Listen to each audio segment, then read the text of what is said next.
জিয়াউল হাসান, তার যে নিষ্ঠুরতা, তার যে হত্যাকাণ্ডের ধরন এবং হত্যাকাণ্ডের যে পরিমাণ, এটা বাংলাদেশে আর কারোর সাথে তুলনীয় নয়। মাথায় বালিশ ঠেকিয়ে, বুকে বালিশ ঠেকিয়ে গুলি করে হত্যা করার পরে পেট ফেলে দিয়ে সিমেন্টের ব্লক ইট বেঁধে দিয়ে এদেরকে লাশগুলো ফেলে দেওয়া হতো, এগুলো কোনো ট্রেস পাওয়া যেত না।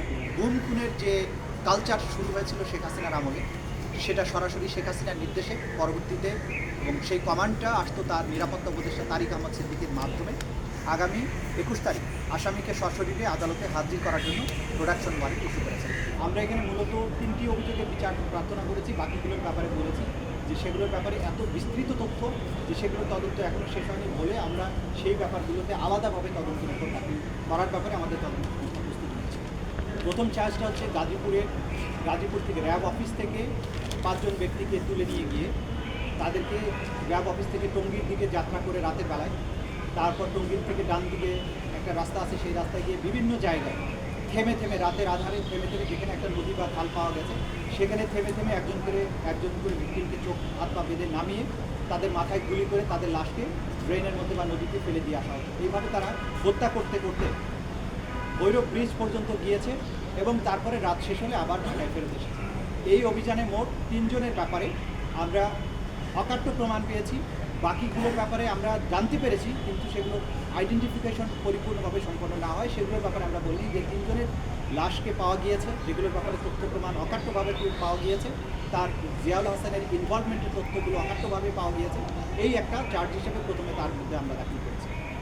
দ্বিতীয় যেটা হয়েছে, ঢাকা থেকে এবং সারা বাংলাদেশ থেকে বিভিন্ন রাজনৈতিক ভিন্ন মতাবলম্বী মানুষকে গুম করে ঢাকা থেকে তাদের বিভিন্ন মাইক্রোবাসে করে, বিভিন্ন গাড়িতে করে, জিপে করে, ডাবল ডেকারে করে চোখ হাত পা বেঁধে বরগুনার চরদুয়ানি নামক একটা ঘাট আছে, সেই ঘাটে নিয়ে যাওয়া হতো। সেখান থেকে রাতের বেলায় ওই বাজারে, চরদুয়ানি ঘাটের যে বাজার, সেই বাজারে আশেপাশের লোকদেরকে, দোকানদারদেরকে রাত 9টার মধ্যে দোকান বন্ধ করে চলে যেতে বলা হতো, বাতি নিভিয়ে ফেলতে বলা হতো এবং এই এলাকায় একটা ভীতির পরিবেশ তৈরি করা হতো এবং তারা অপারেশনে যাবে এটা সব মানুষ জানতো সেখানে। এরপরে এই ভিক্টিমদেরকে বিভিন্ন গাড়ির থেকে চোখ হাত পা বাঁধা অবস্থায় নামানো হতো। তারপরে সেখানে ট্রলারে করে, মাছ ধরার ট্রলার আপনারা জানেন বরগুনা সুন্দরবন অঞ্চলে সমুদ্রে জেলেরা যে সমস্ত ট্রলার ব্যবহার করে, এই ট্রলারে করে বিভিন্ন সময় তাদেরকে গভীর চরদুয়ানির খাল, একটা চরদুয়ানি যে ঘাটটা সেটা একটা খালের পাড়ে, সেই খাল থেকে ট্রলার প্রথমে বের হয়ে যেত বলেশ্বর নদীতে, বলেশ্বর নদী থেকে সেটা আবার ড্রাইভ করে নিয়ে যাওয়া হতো সুন্দরবনের দিকে। এই অসহায় ভিক্টিমদেরকে এক এক করে ওই ট্রলারের খোলের মধ্যে থেকে বের করে তাদেরকে ট্রলারের পাটাতনের পাশে নিয়ে এসে মাথায় বালিশ ঠেকিয়ে গুলি করে, মাথায় বা বুকে গুলি করে হত্যা করা হতো। হত্যা করার পরে কমান্ডো নাইফ দিয়ে তাদের পেটগুলোকে চিরে দেওয়া হতো। চিরে দেওয়ার পরে তাদেরকে পেটের সাথে এবং পায়ের সাথে সিমেন্টের ব্লক, সিমেন্টের বস্তায় ইট এগুলো বেঁধে দিয়ে ভিক্টিমদেরকে সাগরে বা নদীতে ফেলে দেওয়া হতো, যাতে এটা লাশগুলো কখনো ভেসে না ওঠে। এভাবে এখানে 50 জনকে হত্যার ব্যাপারে আমরা চার্জ দাখিল করেছি। বাকি আরও 3 শতাধিক মানুষের এই একই পদ্ধতিতে একই জায়গা থেকে যে হত্যা করা হয়েছে সেগুলোর ব্যাপারে তথ্য আমাদের কাছে এসছে, কিন্তু বাকি সাক্ষ্য প্রমাণগুলো সংগ্রহ বা সেগুলোকে ফর্মালাইজ করার কাজটি চলমান আছে। তৃতীয়ত, কয়েকটি অপারেশন করেছিলেন বনদস্যুদের দমনের নামে। একটা অপারেশন নিশানখালী, অপারেশন কটকা, অপারেশন মরাভোলা। এই 3টি অপারেশনে ভিন্ন ভিন্ন সময়ে তারা সাংবাদিককে নিয়ে গেছে, হেলিকপ্টার নিয়ে গেছে দেখানোর জন্য যে আমরা অপারেশন চালিয়ে সুন্দরবনে বনদস্যু হত্যা করছি। কিন্তু এই অপারেশনগুলোর আড়ালে তারা বিভিন্ন সময়ে গুম করে রাখা মানুষদেরকে সাথে নিয়ে যেত। 2 জন বনদস্যু থাকতো, 8 জন হয়তো এরকম মানুষ যাদেরকে গুম করা হয়েছে তাদেরকে নিয়ে যাওয়া হতো ট্রলারে। নদীর সাগরের মোহনার কাছে গিয়ে এই হতভম্ব মানুষগুলোকে একই পদ্ধতিতে মাথায় বালিশ ঠেকিয়ে, বুকে বালিশ ঠেকিয়ে গুলি করে হত্যা করার পরে পেট ফেলে দিয়ে সিমেন্টের ব্লক ইট বেঁধে দিয়ে এদেরকে লাশগুলো ফেলে দেওয়া হতো। এগুলো কোনো ট্রেস পাওয়া যেত না, কিন্তু যে 2-1 বনদস্যুকে নেওয়া হতো সেগুলোকে সুন্দরবনে নিয়ে আগে থেকেই সাজিয়ে রাখা হতো মঞ্চ, একটা মাচা বানিয়ে রাখা হতো, সেখানে হাঁড়ি পাতিল রাখা হতো, চাল ডাল রাখা হতো, বোঝানোর জন্য যে জলদস্যুরা এখানে বসে বসে রান্নাবান্না করে খেয়েছে। এরপরে সেই জায়গায় আগের থেকে ধরে রাখা মানুষদেরকে গুলি করে হত্যা করতো এবং ইনডিসক্রিমিনেটলি ফায়ারিং করে একটা পরিবেশ তৈরি করতো যে এখানে ব্যাপক ক্রস ফায়ার চলছে। গোলাগুলি থেমে যাওয়ার পরে তাদের সেই নিয়ে যাওয়া সাংবাদিকদের বনের ভিতরে নিয়ে গিয়ে দেখানো হতো যে এইখানে অনেক মানুষ বনদস্যুরা তারা পড়ে আছে এবং তার পাশে কিছু অস্ত্র পড়ে আছে। এইভাবে নাটক করে মানুষকে যে হত্যা করা হয়েছে, সেই 3টি অপারেশনের মধ্যে যে লোকদেরকে হত্যা করা হয়েছে তাদের ব্যাপারে আমরা চার্জ দাখিল করেছি।